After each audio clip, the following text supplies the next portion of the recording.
आप विचार कर सकते हैं, एक स्त्री जिसका छोटा बेटा मृत हो गया हो अर्थात मर गया हो, वह अपने बेटे को गोदी में बैठाकर चिता पर बैठ जाए, पर अचानक से उसी समय एक चमत्कार हो जाए। वह ऐसा दिव्य चमत्कार हो जिसके समक्ष सारा संसार नतमस्तक होने को तैयार हो जाए। ऐसा ही हुआ भगवान की भक्त जीवाबाई के साथ। कहते हैं जीवाबाई भगवान की सच्ची भक्त थी। राजाओं के महलों में रहने वाली माँ जीवाजी बड़ी भक्तिमय रानी थी।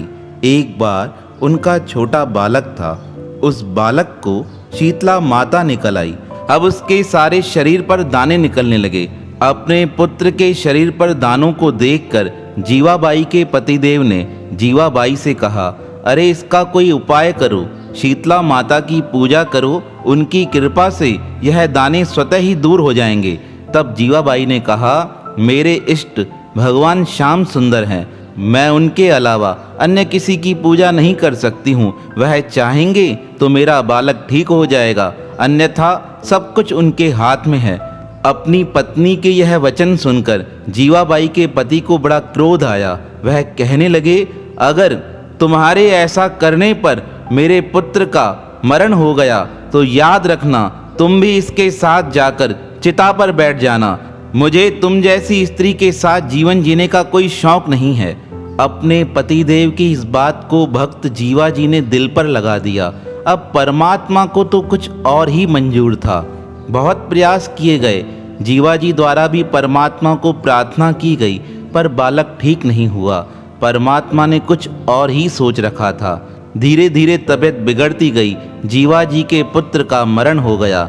जीवाजी स्वयं अपने बालक को गोदी में उठाकर शमशान लेकर गई। वहाँ चिता सजाई गई। उस चिता पर अपने बालक को बैठाकर जीवाजी स्वयं बैठ गई। अब बालक गोदी में है और जीवाजी चिता पर बैठी हुई हैं। राजा को दया आ गई। वह दौड़ते हुए अपनी रानी के पास आकर कहने लगा, अरे रानी, मैंने क्रोध में यह बात कही थी, मुझे माफ़ कर दो। अब यह जिद छोड़ दो। जो होना था वह तो हो गया, होनी को कौन टाल सकता है। अब तुम आकर राज्य करो, मेरे साथ रहो और इस बालक की चिता को आग लगा दो। पर भक्त जीवा तो अपने पतिदेव की बात को मन पर लगाकर बैठी थी, क्योंकि उनके जीवन का धैर्य था। जो पति ने कहा है उनकी आज्ञा मुझे शिरोधार्य करनी है। अब जब सब इस प्रकार जीवाजी को प्रार्थना करने लगे, तब जीवाजी पुनः परमात्मा की ओर देखकर प्रार्थना करते हुए कहने लगी, हे नाथ, अब डोर तुम्हारे हाथ में है। अब जैसा आप करना चाहें वैसा मैं करने को तैयार हूँ। सारे लोग रानी को देखकर रोने लगे। जैसे ही चिता जलाई जा रही थी, तभी अचानक से एक चमत्कार हुआ। जो बालक मृत हो चुका था वह अचानक से जीवित हो गया। वह अपनी माँ को देखकर कहने लगा, माँ, मैं ठीक हूँ। देखो, परमात्मा ने मेरे दाने भी दूर कर दिए हैं। तुम्हारे भगवान श्याम सुंदर स्वयं अपने साथ शीतला माता को लेकर आए थे। स्वयं शीतला माता ने मुझे छींटा लगाया है। देखो माँ, मैं स्वस्थ हो गया हूँ।